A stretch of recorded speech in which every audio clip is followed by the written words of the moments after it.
చాలా మంది ఈ లోకమే శాస్త్రం అనుకుంటున్నాడు, ఈ లోకం కోసమే పరిగెత్తుతున్నాడు.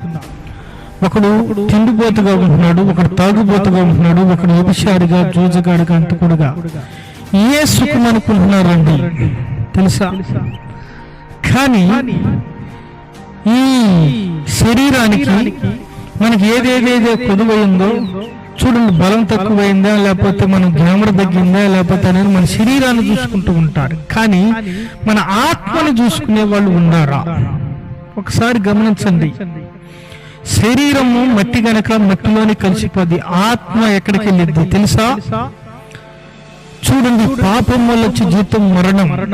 మనుషుల జీవితంలో వ్యభిచారం చేసేవాళ్ళైనా, దొంగతనం చేసేవాళ్ళైనా, అబద్ధం ఆడేవాళ్ళైనా, ఏదేదైతే తప్పులు చేస్తున్నారో ప్రతి మనుషులు ఏదో ఒక తప్పు పొరపాటు ఉంది. మనందరం పాపులమే. చూడండి, మన కోసం నరకం చూడండి ఎట్టుందో. ఆ నరకం యుగాలు కాలుతూ ఉంది. చూడండి, ఆ నరకంలో ఎంతమంది పడి అల్లాడుతూ ఉన్నాడు తెలుసా? బైబిల్ వాక్యం చెప్పింది, అగ్ని ఆరదు, పురుగు చావదని. ఈ లోకంలో నువ్వు తిరుగుబోతుగా ఉండవు, మారు మనసు పొందు. ఒక వ్యభిచారిగా ఉండవు, మారు మనసు పొందు. అబుద్ధిగురుగా మారు మనసు పొందు. ఒక దొంగగా ఉండవా, మారు మనసు పొందు. చూడండి, ఒక మోసగాడిగా ఉండవు, మారు మనసు పొందు. నీవు ఎప్పుడు చనిపోతావు నీకు గ్యారెంటీ లేదు తెలుసా? అలాగనే నీ ఆత్మ పోయి అలాగ నరకంలో కాలుతా ఉంటావు తెలుసండి. చూడండి, ఆ ఈడియాలో ఎట్ట గాలిపోతున్నారో తెలుసా? మనందరం అలాగే పాపుల్ని, మన పాపాన్ని తీసివేయడానికి ఎవరు వచ్చాడు తెలుసా? లోక రక్షకుడు యేసుక్రీస్తు వచ్చాడు తెలుసా?